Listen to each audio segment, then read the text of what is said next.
বাতাসে ঝুলে আছে এক পুরনো নিঃশ্বাস, ঢাকা শহরের ফুসফুসে।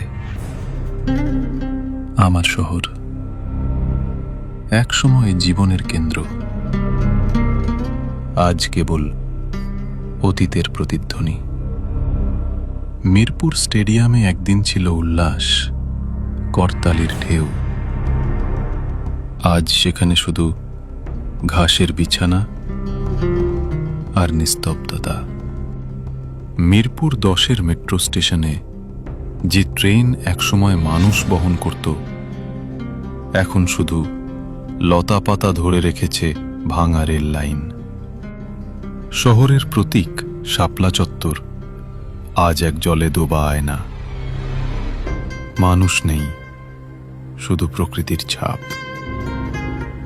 মরিচা ধরা বাস, জলে ডোবা গাড়ি, সবই থেমে যাওয়া জীবনের স্মৃতি। জাতীয় স্মৃতিসৌধ, যে স্থানে সংগ্রামের ইতিহাস লেখা, আজ সেখানেও শেকড় গেঁথেছে নীরবতা।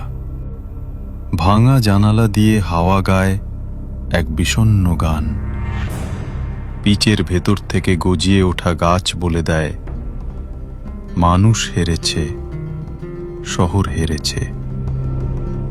কিন্তু এই ধ্বংসস্তূপে আছে অদ্ভুত এক শান্তি। পচা মাটির গন্ধ, কালো পানির আয়না, আর ছাদের উপর জন্মানো গাছ মনে করিয়ে দেয়, শেষ পর্যন্ত প্রকৃতিই জয়ী হয়।